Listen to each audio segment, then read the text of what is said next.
Hey guys, Martin here, and welcome to Reflection Sunday. So today's day 17 of the whole 60-day challenge.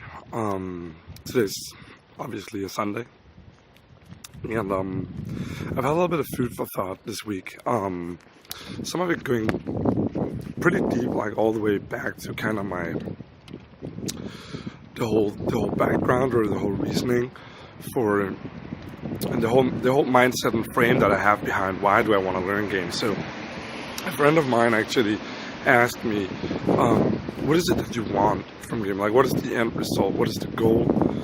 And to that my answer was, well, I want to be somebody who's, who is surrounded by friends, who has a lot of lovers, who naturally, like, men, that saying, like, men want to be me, women want to be with me. People want to do business with me because I'm successful at what I do. That was kind of the mindset that I explained to him. And so he said, well, that's kind of weird, though, because Martin, you normally say that you're all about the action and the taking action, like being at the cost. But surprisingly, my whole mindset and my whole the whole thought pattern behind why I want to learn game is surprisingly about the responses. It's about how people around me react to me, and that's kind of interesting. So that's definitely something that I want to work with and actually do want to change. Why do I care about how people around me interact with me? How do I care about whether people like me, not love me, or how do I care whether or not I get every single girl, when in fact what I should be concerned about is doing my best, not to impress, but be myself in a genuine way that will naturally attract people. And as we all know, I can't attract everyone, and not everyone is going to be attracted to me. Not everyone is going to be wanting to do business with me. Not everyone is going to want to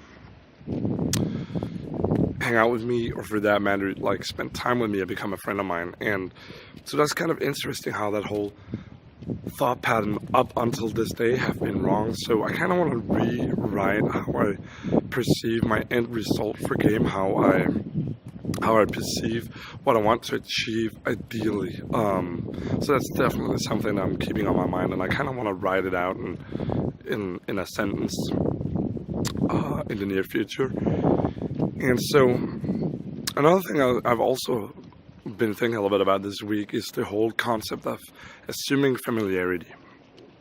I think this works exceptionally well for dating, but it's also a tool to be used for just going out on a regular night and kind of instead of being all shy and awkward, hey, who are you, where you're from, blah blah blah.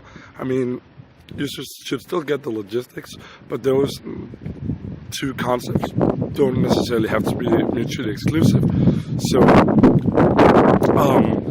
one point at least where I've learned to kind of combine these is when being proactive about the friends, and that's definitely something I've taken to mind lately, wanting to be more proactive around the friends. And here I think familiarity is kind of a nice tool. Maybe I'm not sure if you could call it familiarity, but I'm still kind of thinking that it is. So what would an example be? Would be hey, introduce me we're all school friends, or we know each other from elementary school, that sort of thing. And I feel like that's a plausible and very socially acceptable way to kind of explain the relationship you have with someone you just met, not necessarily just for your sake, but more so for the friends and the situation as a whole. So that's kind of something I've been trying to incorporate into my personality as well, which is challenging but fun. I don't necessarily assume a lot of familiarity in the sense of hey Rebecca, how are you? Been a while. Because I feel like whenever I do that, it kind of has a weird backfire, because my name's not Rebecca, we don't know each other. it kind of takes that vibe instead. I'm just passing through a tunnel, so hang on for a second. And yeah, so I feel like that's not necessarily the best way to go about it. However, I do feel like introducing, like when the friends come here and be like, hey, this say we know each other from high school. That's a fantastic tool that works pretty well, and definitely something that I want to keep using.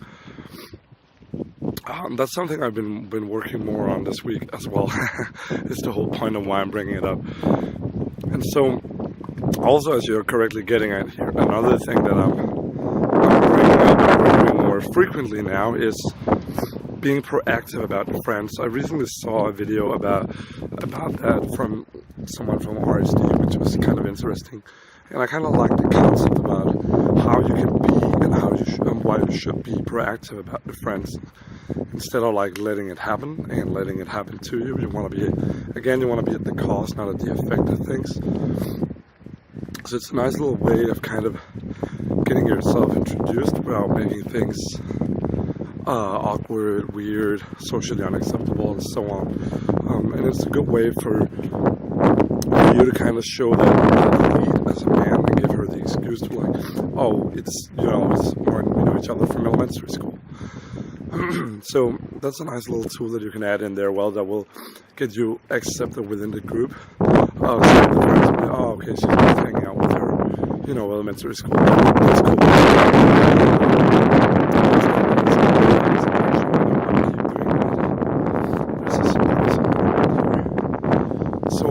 Yeah, that's definitely, I think that's all for reflections. Can't wait to get back on next Sunday, where hopefully I've thought about a better way to kind of align my goals with being at the cause, not the effect. Because I'm a little bit curious as to why that haven't struck me before. Like it's very surprising to me. So I feel like it's a very relevant and interesting topic, and definitely something I do want to change. And hopefully I will have done that within the week, because I mean, it's kind of the core of my personality, my game as well. So that has to be something that's on point. All right, but yeah, that's it for now. Once again, thanks for watching, and I'm checking out. So bye bye.